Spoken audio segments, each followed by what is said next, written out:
Kia ora, good morning. So today I would like to talk about the pineal gland. I was watching this video yesterday and I'm just astounded.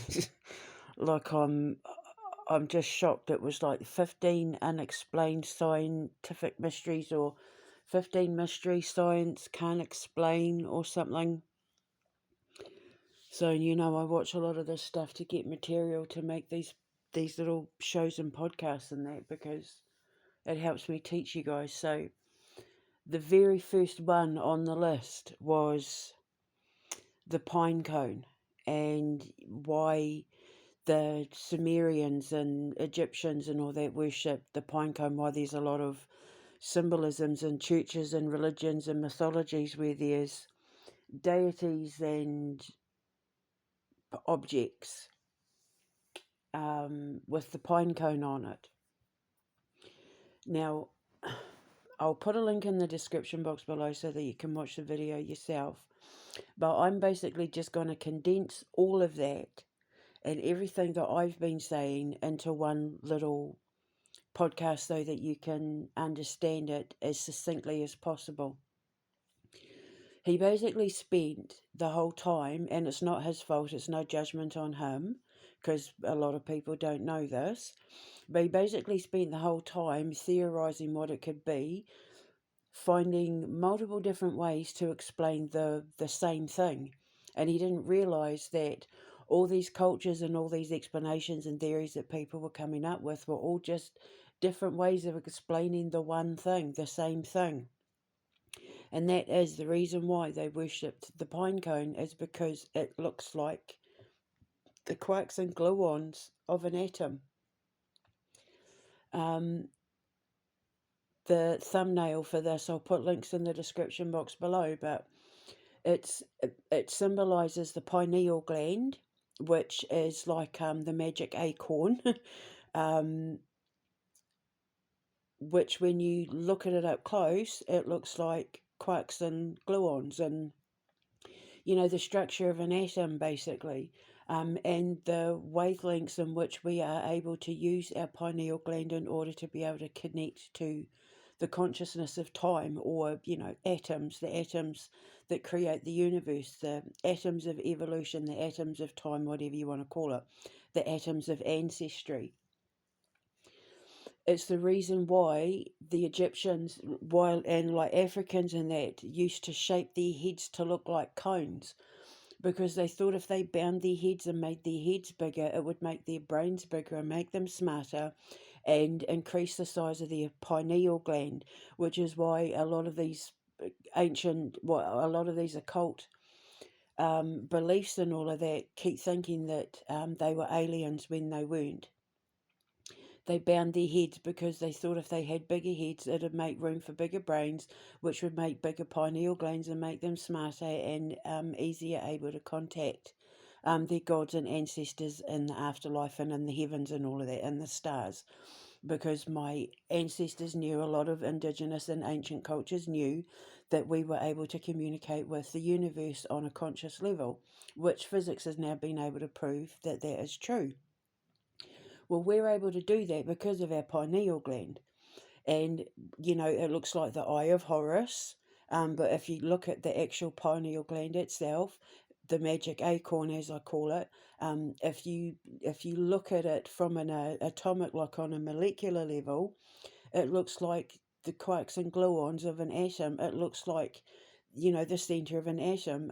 Now, the thing is, I was told to type in Pinecone physics. And what I found is actually very interesting, because kinetic energy in physics, for example, is called, the diagram of kinetic energy is the cone.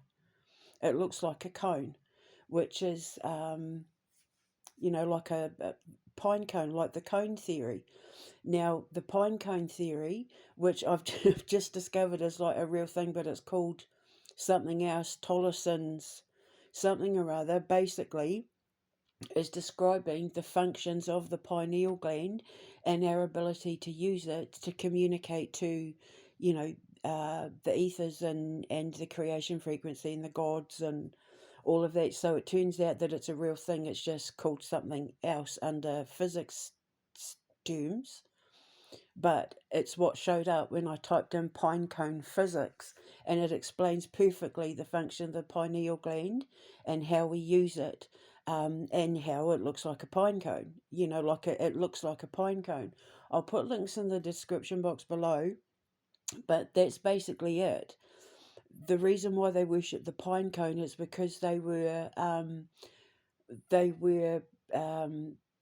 paying homage and respects to the fact that it was the part of the brain that was enabling us to understand and communicate with the gods that were building our universe, obviously, but with different cultures and the Tower of Babel causing all of us to have to, communicate in different languages and different forms in different ways.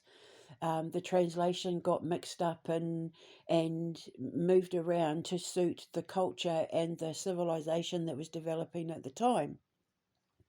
But the worship of the pineal gland, it goes right through to Christianity and Catholicism and Judaism and Islam. Like it's there in all of them, in all the cultures. You'll see some form or another of worship of the pineal gland or even the acorn. So, the pine cone or even the acorn, because the pine cone is basically paying respects to the energy and the frequency that is created by the magic acorn, i.e. the pineal gland itself, like the actual physical pineal gland structure that's inside our brain, the biological pineal gland in the brain. But I'll put links in the description box below so you can have a look yourself. But now you know, and now you know why they made their heads bigger. It's not because they were aliens. They weren't trying to replicate, aliens. It was because it was helping them communicate with consciousness, which I have explained many times before. Aliens, the Council of Elders, they're not what anybody on earth thinks they are. They're nothing like the greys and blues and all of that people think they are. They don't need physical bodies. They communicate with us through consciousness, through the consciousness of the atoms that are creating and have developed this universe, because they evolved faster than us. So they're smarter than us because they don't cause wars and all of that. So, of course, they got to evolve quicker. But that's how they communicate with us, through the pineal gland, through connecting with the frequencies that come off, like pings and all of that, that come off the pineal gland, which is able to transmit and receive.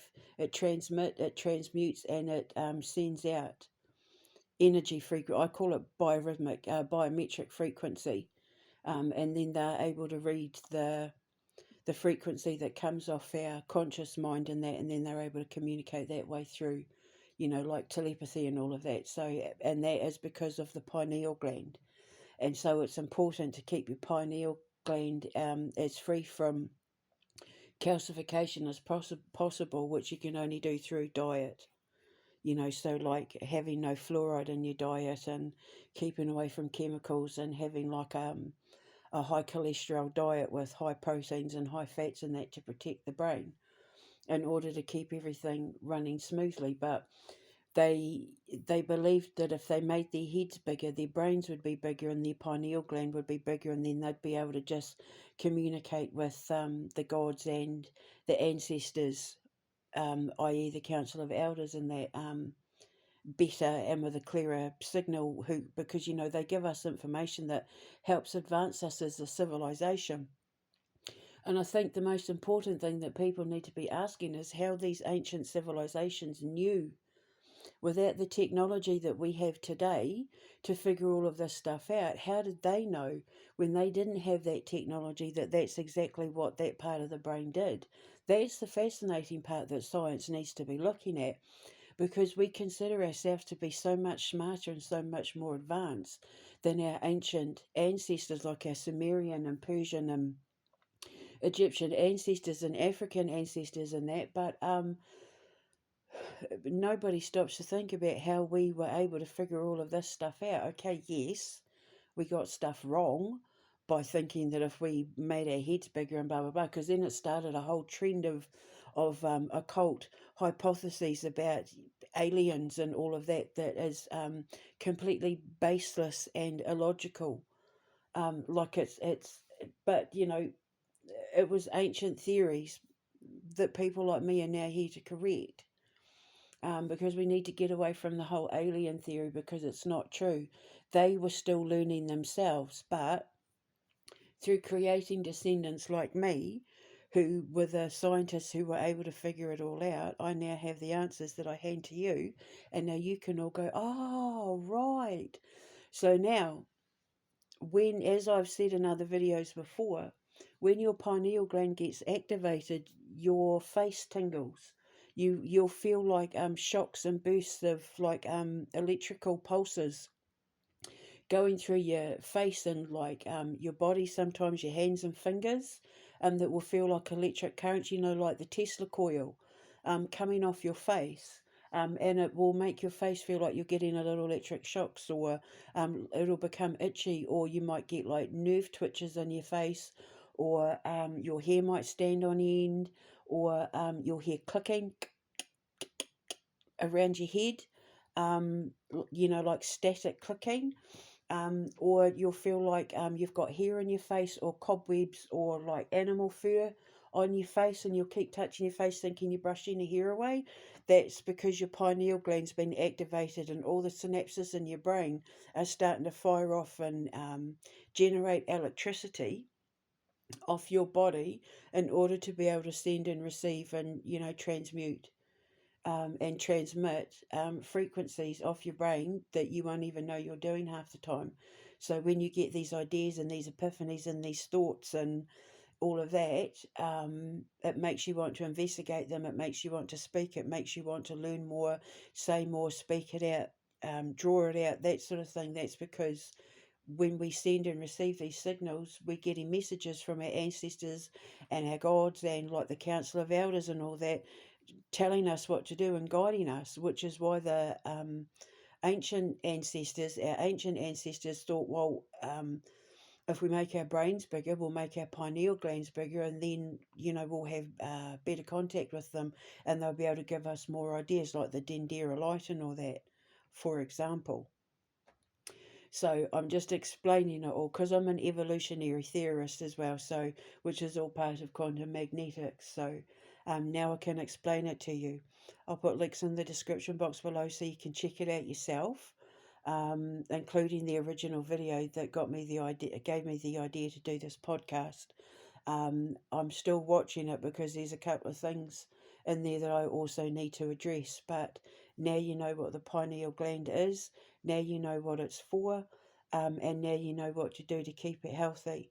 So get get away from aluminium, get away from fluoride, get away from chemicals and vaccines and anything that affects the chemicals of the brain, especially antidepressants and drugs and alcohol and all of that that numb and change the way your brain processes information.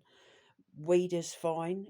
Weed is completely fine because that enhances the DMT releases in your brain, which helps you connect better. Which is why so many cultures, especially like India, had gods like Shiva, who were the gods of marijuana, and Buddha with the acorn, because Buddha used to smoke weed as well. I don't care what anyone says. You look at some statues of Buddha and he's high as. But yeah, India and Shiva and all that, the god of marijuana, of course they smoked it all because they were smart and they knew that it activated the pineal gland, and it decalcifies it as well. So it helps you become more creative. It helps you think clearly, which is why, for me personally, when I'm not in pain, I'm exceptionally open and creative because I'm not in pain, because it has blocked the parts of my brain that process pain. So, it's got a gajillion and one uses, and it explains why it's a threat to medicine and the mental health industry, because it actually opens people up to potentials and possibilities and healing as well. And they don't want people healing themselves. So, yeah, so that's why. Even the marijuana plant itself, the marijuana leaf, even looks like an epiphany. Let's spark that looks like an epiphany. So anyway, links in the description box below. If you have any questions, you know where I am. Otherwise, I'll speak to you later. Hold your head up high. Remember, you are loved because you are. Ka kite anō. Mwah.